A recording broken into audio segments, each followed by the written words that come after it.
নেই, এর বিদাত। ওকিল বলে কাকে? ওকিল আসল ব্যক্তি যদি না থাকে, তার পক্ষ থেকে অন্য কোনো দায়িত্বশীল কোনো কাজ করে, তাকে ওকিল বলে। আজকাল আপনারা বুঝেন, আপনাদের যদি কফিল না থাকে, বা কফিল হয়তো সরকারি চাকরি করছে, সেজন্য নিজে যে কাজ করাচ্ছে আসল ব্যবসায়ী, সে সরকারি চাকরি করছে, তখন এখানে ব্যবসা খুলতে পারে না। কি করছে? তার ভাই যে চাকরি করে না, তার নামে মুআসসাসা খুলে রেখেছে, কোম্পানি খুলে রেখেছে, সে হচ্ছে কফিল, কিন্তু আসল ওকিল যে, সে দায়িত্বশীল ওকিল। তো ওকিল ওকে বলা হয় যে ব্যক্তি আসল ব্যক্তির অনুপস্থিতিতে যে দায়িত্ব পালন করে। এখানে বাবা মজুদ রয়েছে, বা বড় ভাই মজুদ রয়েছে, ওলি মজুদ রয়েছে, তাহলে ওকিলের কি প্রয়োজন?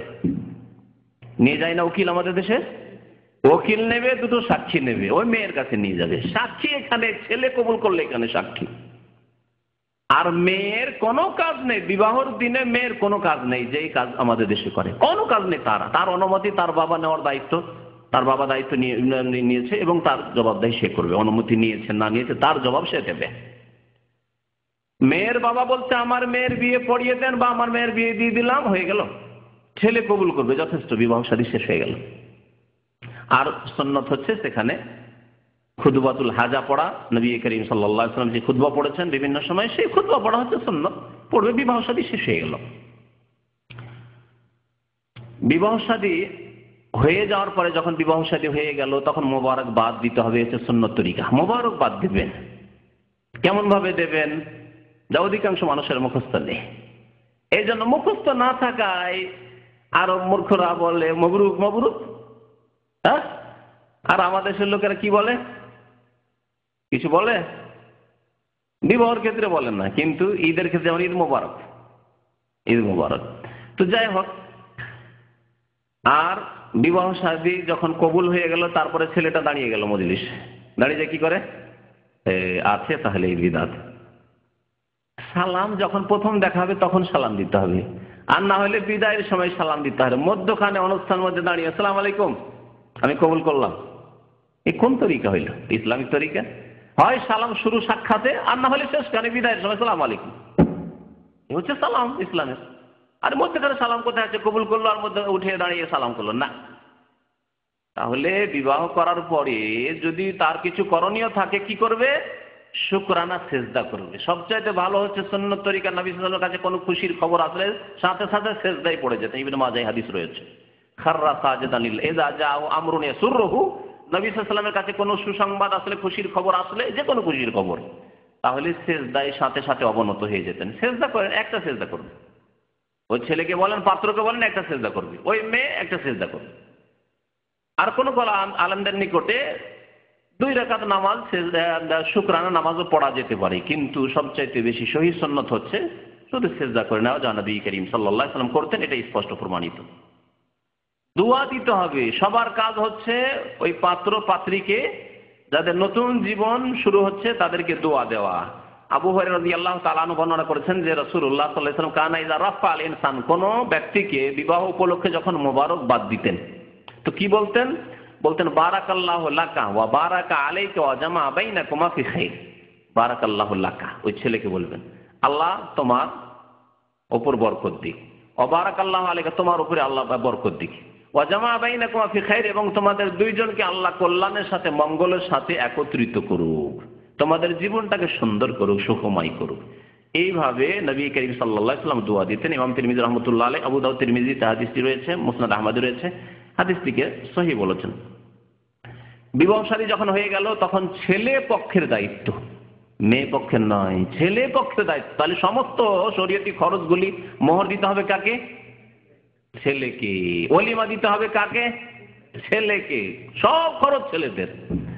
পক্ষান্তর আমাদের দেশে সব উল্টো তরিকা, হিন্দুয়ানি তরিকা। খরচ কার? সব মেয়ের, মেয়ের বাবার, সব হচ্ছে মেয়ের বাবার খরচ। মোহর দিতে হবে কাকে? উল্টো মোহর চলছে, যৌতুকের মোহর। উল্টো টাকাও দিতে হবে, মেয়েও দিতে হবে। এমন অপরাধ করেছে মেয়ে মানুষ করে, যে মেয়েও দিতে হবে, আর টাকাও দিতে হবে, হুন্ডাও দিতে হবে। আর আজকালকার জামানা তো গাড়ির জামানা চলছে, আর ওই জামানা নেই, ছোটখাটো জিনিস দেওয়ার জামানা নেই।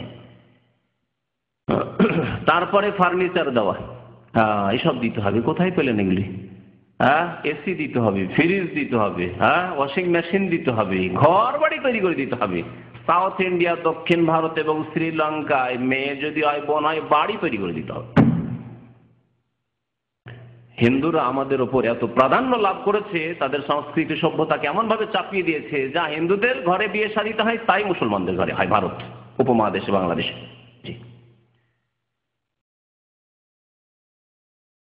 তো ওয়ালিমা বলছিলাম যে ওয়ালিমা করা হচ্ছে সুন্নাতে মুআক্কাদা, আবার কিছু কিছু আলেমদের নিকটে ওয়াজিব।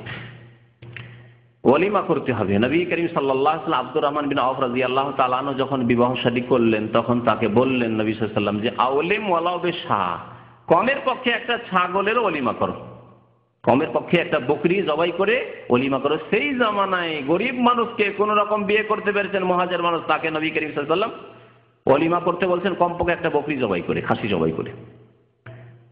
তাহলে ওয়ালিমার ক্ষেত্রে যদি আপনি শত শত লোককে খাওয়ান ছেলের পক্ষ, তাহলে এটি বাড়াবাড়িও নয়।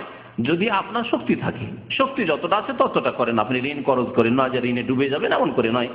আর ঋণ হয়ে গেলে মানুষের ইমান ঠিক থাকে না, মানুষের আমল ঠিক থাকে না, মানুষের ওয়াদা খেলাপি হয়ে যায়, মুনাফিকি শুরু হয়ে যায়, চাল চলন আচার আচরণ নষ্ট হয়ে যায়, মানুষের কাছে মানহানি হয়। সুতরাং ঋণ করে বিবাহ শাদী সারবেন না, যেটুকু আছে সেটুকুর মধ্যে ওয়ালিমা করেন। 10 জনকে খাওয়াবার ব্যবস্থা আছে, 10 জনকে খাওয়ান, 50 জন 100 জনকে খাওয়াতে পারবেন, খাওয়ান, মাশাআল্লাহ। তো ওয়ালিমা করা নবী করিম সাল্লাল্লাহু আলাইহি ওয়াসাল্লামের সুন্নাত এবং এর জন্য তাকিদ করেছেন। সুতরাং ওয়ালিমা অবশ্যই করতে হবে। আবু হুরায়রা রাদিয়াল্লাহু তাআলা আনহু একটি হাদিস বর্ণনা করেছেন যে ওয়ালিমার ক্ষেত্রে আবার আমাদের দেশে যা হয়, চেহারা দেখে দেখে, মুখ দেখে দেখে ডাকা হয়।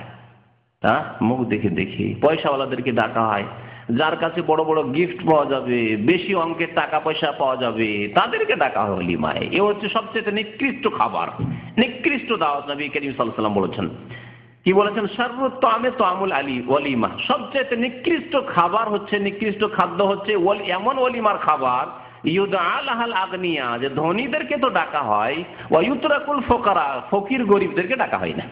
গ্রামের গরিব ফকির আছে, তাদেরকে খেতে দিল ফুটপাতে ও মেঝেতে ধুলোতে বসিয়ে দিচ্ছে, যদিও দেয়, যদিও খেতে দেয়, ফুটপাতে বসিয়ে দিচ্ছে। আর পয়সাওয়ালাদের জন্য, ধনীদের জন্য চেয়ার টেবিলের ব্যবস্থা করা হয়েছে, স্টেজের ব্যবস্থা করা হয়েছে, জায়েজ নয়। সবচেয়ে নিকৃষ্ট খানা নবী করিম সাল্লাল্লাহু আলাইহি ওয়াসাল্লাম বলেছেন।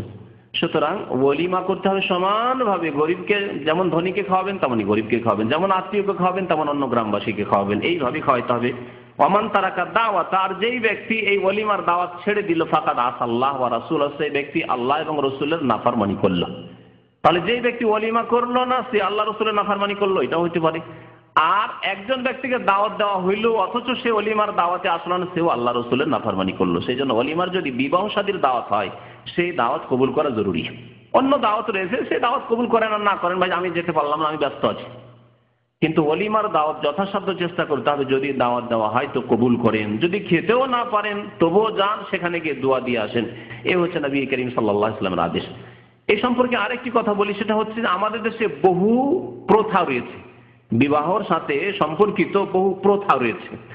যে প্রথাগুলির অধিকাংশ প্রথা হচ্ছে কুপ্রথা। কুপ্রথা, কুপ্রথা কেন বললাম? এই জন্য যেই প্রথাগুলি শরীয়ত বিরোধী, যেগুলোতে শরীয়তে আপত্তি রয়েছে, যেগুলোতে কোনো পাপের কাজ করতে হয়, যেগুলোতে নিষিদ্ধ কাজ করতে বাধ্য হইতে হয়, সেগুলি হচ্ছে কুপ্রথা। প্রথা সম্পর্কে, শরীয়তের হুকুম সম্পর্কে একটু কথা জেনে নেওয়া ভালো। সেটা হচ্ছে যে যদি প্রথা কোনো এলাকার থাকে, কোনো ডিস্ট্রিক্টের লোকদের থাকে, কোনো বংশের লোকদের থাকে, আছে না, এক এক এলাকার এক এক প্রথা রয়েছে, সেই প্রথাকে দেখতে হবে যাচাই করে কোরআন এবং হাদিসের আলোকে।